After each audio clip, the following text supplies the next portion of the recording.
En este video hablaremos de la inflación, definiremos lo que entendemos desde la ciencia económica por inflación, abordaremos cuáles son sus determinantes y evidentemente cuáles son sus costos. Al final realizaremos algunos apuntes sobre las cifras más recientes de inflación para el caso mexicano y para las ciudades de México. Voy a entonces apoyarme, como casi siempre, en una serie de diapositivas que tengo para esta finalidad. Aquí las están viendo ustedes. Advierto que esta presentación es una presentación que realicé en el marco de la Semana Nacional de Educación Financiera 2022 en el campus de Ensenada de la Universidad Autónoma de Baja California. Entonces, la inflación tiene como característica el ser un aumento sostenido, un aumento generalizado de los precios de bienes y servicios en una economía durante un periodo determinado.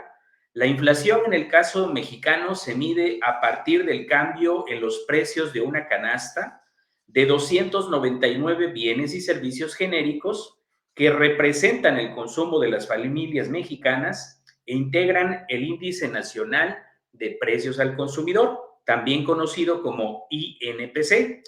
Lo contrario a una inflación se conoce como deflación. Tanto la inflación como la deflación son dos enfermedades económicas que deben de ser tratadas y, por supuesto, como toda enfermedad, debe de ser evitada.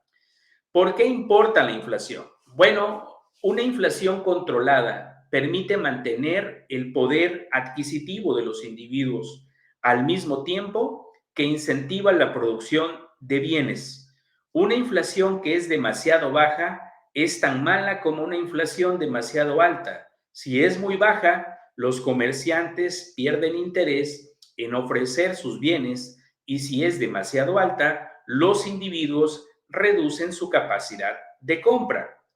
Existen fundamentalmente dos tipos de inflación, una que le llamamos subyacente y otra que le denominamos no subyacente. La inflación subyacente es la variación de los precios de bienes y servicios cuyos precios son más estables, esto es, que casi no varían fácilmente en el tiempo.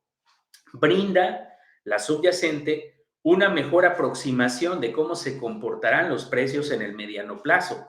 Sus precios no están sujetos a decisiones de carácter administrativo, estacional o presentan alta volatilidad. La inflación subyacente se divide en inflación de mercancías y en inflación de servicios. La inflación no subyacente es la variación de los precios de los bienes y servicios cuyos precios son volátiles por definición y sobre los que la política monetaria no tiene incidencia.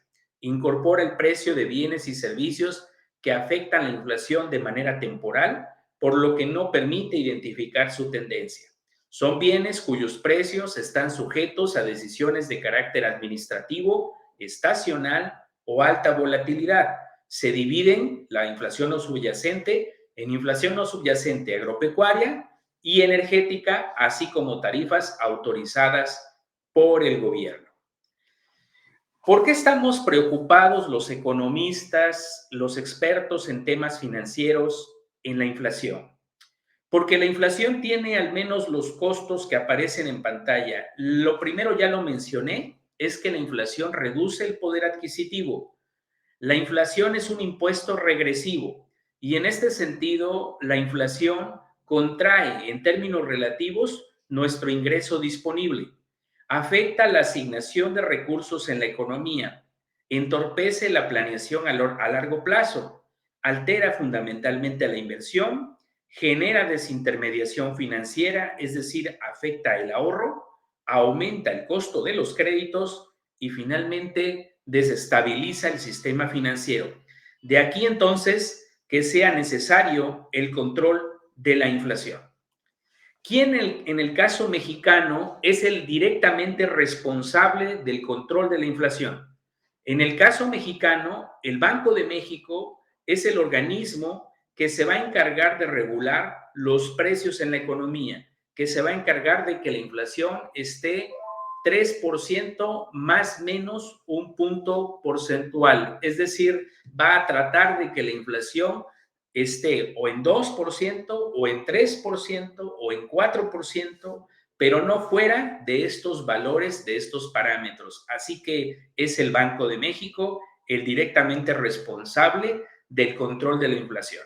En este momento, como ustedes seguramente ya saben, el Banco de México ha estado aplicando una política monetaria de incremento en las tasas de interés con la finalidad de contraer la demanda y a través de la contracción de la demanda tratar de controlar los precios. Junto con el Banco de México, cuya función de control de los precios es prioritaria y única, tenemos a la Secretaría de Hacienda y Crédito Público. La Secretaría de Hacienda y Crédito Público también contribuye a mantener los precios controlados. En este momento, el gobierno federal mexicano ha propuesto el paquete contra la inflación y la carestía en su primera versión, que es esta que aparece en pantalla, y en una segunda versión mucho más reciente del mes de octubre. El gobierno federal mexicano también tiene la obligación de controlar la inflación para evitar los costos que he mencionado que esta tiene y la pérdida, sobre todo, de bienestar de las familias mexicanas. Si tuviéramos que proponer en este momento una solución a la inflación que estamos observando, tendríamos que partir primero de cuáles son sus determinantes. Un primer determinante de la inflación actual es el exceso de dinero. Los programas de apoyo de los países desarrollados, particularmente los Estados Unidos de América, lanzó una gran cantidad de dinero en efectivo a las familias norteamericanas para ayudarles durante la etapa de COVID. Este circulante lanzado al mercado se convirtió en uno de los principales promotores de la inflación mundial que hoy estamos viviendo. Lo que se vivió en Estados Unidos de América también se presentó en otros países desarrollados. Otro de los determinantes de la inflación son los choques de oferta adversos, en particular el rompimiento de las cadenas de producción. Precisamente por el COVID-19, durante el segundo trimestre del 2020, muchas autoridades se dieron a la tarea de cerrar actividades que consideraban no estratégicas, de limitar las actividades estratégicas y finalmente lo que esto provocó es que la cadena global de mercancías se desestabilizara, se rompiera hasta cierto punto y ante una demanda constante, pues esto provocó un incremento también en el precio de las mercancías.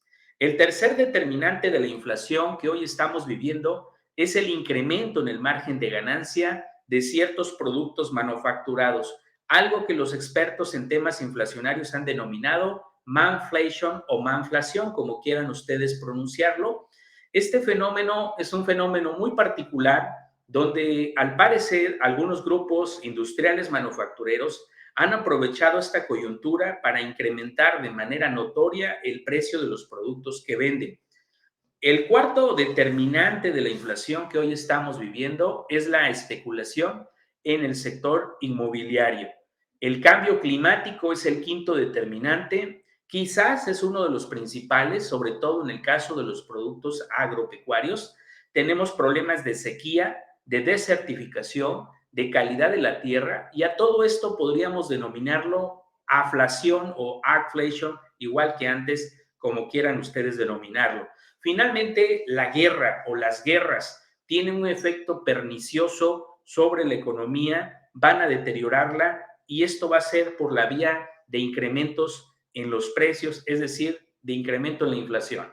La guerra entre Rusia y Ucrania, que para muchos es muy lejana y que para muchos solo es motivo de las noticias, de las notas en los medios de comunicación y es algo que no tiene impacto sobre nuestras vidas, pues sí lo ha tenido. Los incrementos tan abruptos que han sufrido los precios de los productos fundamentalmente agropecuarios y energéticos tiene como explicación la guerra entre Rusia y Ucrania que no ha terminado y que incluso parece estarse recrudeciendo. Pues bien, estos al final del día son algunos determinantes de la inflación y hasta aquí hemos explicado lo que es los tipos de inflación, los costos de la inflación, el responsable en el caso mexicano de la inflación, así como los determinantes de la inflación.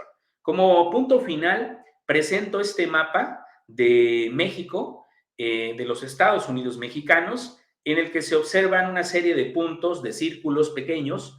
Esto representa la muestra de ciudades a lo largo y ancho del país que el Instituto Nacional de Estadística, el INEGI, toma en cuenta para calcular el Índice Nacional de Precios al Consumidor. Los datos que aquí aparecen son datos hasta el mes de septiembre del 2022. Como pueden ver, todo el mapa está en amarillo, lo que quiere decir que estamos en una etapa de riesgo, pero no todavía en una etapa de caos. Si este mapa se convierte en color naranja o pasa a color rojo, estaríamos hablando de una inflación plenamente desbordada con un costo fundamental para las familias mexicanas. El mapa en color amarillo simplemente señala que debemos de tener cuidado, precaución con la situación actual de los precios. Al día de hoy, los precios en la economía mexicana en términos anuales se han incrementado 8.68% en promedio nacional hasta la primera quincena de octubre.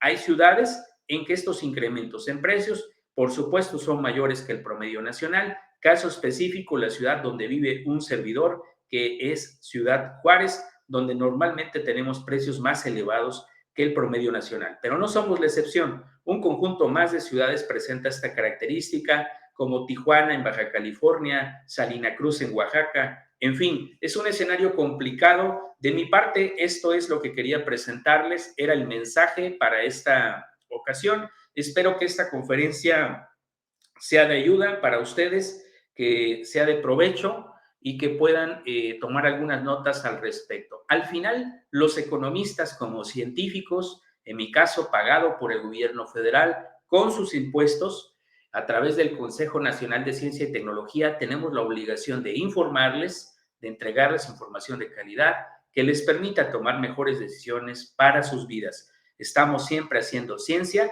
al servicio de la nación, en sintonía con lo que nos pide el Consejo Nacional de Ciencia y Tecnología a través del Sistema Nacional de Investigadores, el famoso SNI. Les agradezco, espero puedan compartir esta transmisión, darle like, ya saben, entre más like le den, más popular se vuelve, más viral y por lo tanto puede llegar a más personas. Que se encuentren muy bien y estaré comunicándome con ustedes en la próxima transmisión desde el Laboratorio de Problemas Estructurales de la Economía Mexicana de la Universidad Autónoma de Ciudad Juárez en su Instituto de Ciencias Sociales y Administración.